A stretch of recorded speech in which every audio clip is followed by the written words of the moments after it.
So I just had a conversation with one of my girls, and the conversation was about ripping up the list. Don't act like you don't have a list, but we all have a list. Even when we don't want to admit it, we have a list. And maybe you don't even realize you have one.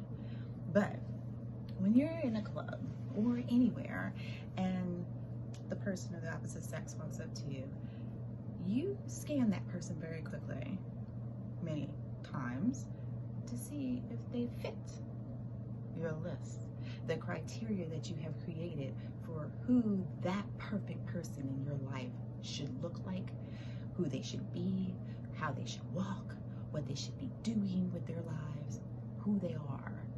And so some of us are blatant enough to actually write a list. Like, I had a friend who wrote a list, and she had like 20 some things, like characteristics or things that this person had to be and have for her to even entertain him in her space.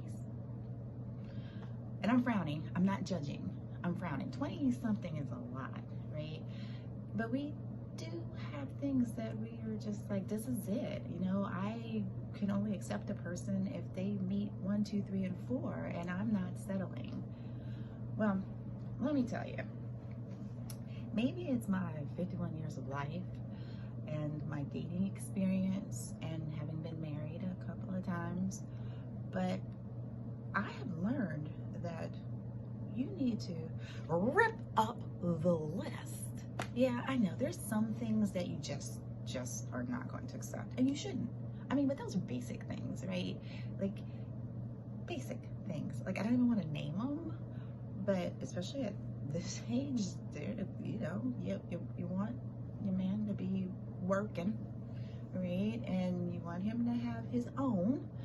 I don't want to be taking care of anyone. So that's basic, right? But when it comes to getting into the nitty gritty about how they should look, and you know, you don't want this, you don't want that, they can't have a beer belly, they can't be bald, they can't be gray, they can't be tall, they can't be short. Well, tall is not usually a problem, but they can't be tall, they can't be too short, they can't be this or that, right? And we get so caught up in those things, and you know what happens? You miss out.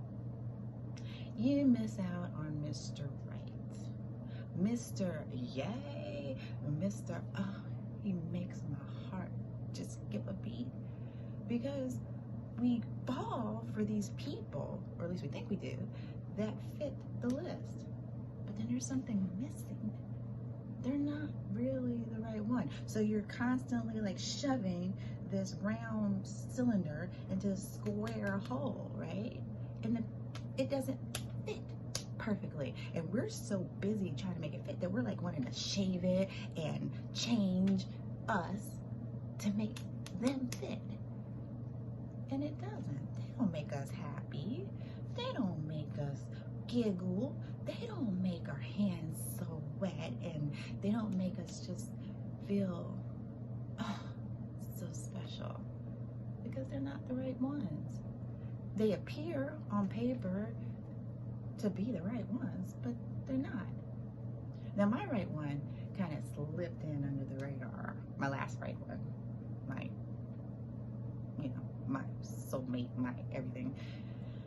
We're not together anymore, but he slipped in under the radar because I wasn't looking at him to be that person.